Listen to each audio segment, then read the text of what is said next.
Qu'est-ce qu'on peut dire du niveau des prix, les prix dans le logement?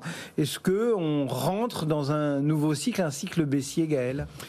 Ah bah c'est la question que tout le monde se pose. En tout cas, Meilleur Agent qui vient de publier son indice mensuel parle même de retournement de marché. En fait, les statistiques, c'est moins 0,5 à Paris sur un mois, c'est 0% sur les 10 plus grandes villes de France, plus 0,1, donc on est vraiment à la marge sur les 50 plus grandes villes de France, et plus 0,7 quand on va en zone rurale.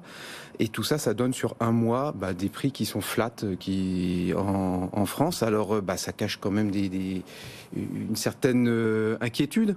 Si on regarde un peu en arrière sur un mois, à Paris, on est à moins 0,4 sur enfin depuis le début de l'année, pardon. À Paris, on est à moins 0,4. On est à plus 4,7 sur le top 10 des villes, plus 5% sur les 50 premières agglomérations. Et grosso modo, on est encore dans une dynamique de hausse des prix depuis le début de l'année, plus 4,6. Cette dynamique est en train de se stopper. Très clairement. Mais Paris n'est pas l'arbre qui cache la forêt ? Non, je pense que Paris est en train de devancer ce qui se passe. C'est un indicateur avancé de ce qui se passe. Parce que si on regarde encore plus en arrière sur 5 ans, la hausse des prix, elle a été monumentale. En France entière, elle est de plus 30% sur 5 ans. Elle était seulement de plus 15% sur Paris. Alors, il faut toujours voir que dans les pourcentages, il faut regarder l'assiette. Oui, c'est ça. Donc, plus l'assiette est grande, plus le pourcentage est compliqué. Bref. Et on était plus 37% sur les 10 premières agglomérations. Bon, clairement, là, on a atteint certaines limites au niveau du pouvoir d'achat des ménages, surtout que ça s'est complexifié depuis que le crédit devient plus cher et plus rare aussi. Ça, c'est quand même un sujet. Et on le voit aussi dans les délais de commercialisation. À Paris, on est passé de 40 jours avant Covid à 69 jours aujourd'hui pour commercialiser en moyenne un bien. Ça monte à 85 jours à Nice, alors même que les prix ont augmenté de 7% depuis le début de l'année.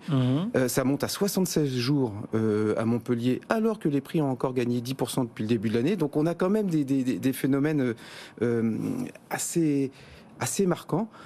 Après, sur le prix moyen, voilà. Alors, il y a toujours le débat sur Paris qui est à 10 000 euros ou 10 300. Il y a les 10 000 qui sont en jeu. Enfin, bref, il y a quand même un seuil psychologique autour des 10 000 euros. Bon, c'est 2 fois plus cher qu'à Lyon ou qu'à Bordeaux. Hein. Donc, il reste encore un tout petit peu de marge pour les Parisiens.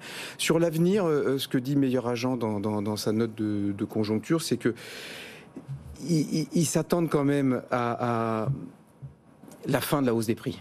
Ils s'attendent à une légère baisse. Mais par exemple, ils anticipent une baisse de 3% sur Paris. 3%. Si vous les ramenez aux 10 000, voilà, vous passez de 10 300 à 10 000. Grosso modo, on est dans l'épaisseur du trait. Ce qui est clair, c'est qu'il y a des facteurs de soutien qui sont très forts, qui sont une forme de rareté de l'offre. Donc il faut regarder marché par marché. Il y a encore un appétit des investisseurs particuliers, j'entends, sur l'immobilier qui est toujours vu comme une valeur refuge. Il faut regarder les niveaux de collecte des SCPI pour montrer que les Français qui peuvent épargner vont quand même naturellement vers l'immobilier. Et puis ensuite, il faut regarder l'impact de l'inflation. Si on enclenche la boucle prix-salaire, quelque part, on peut espérer que le pouvoir d'achat remonte un tout petit peu pour les ménages.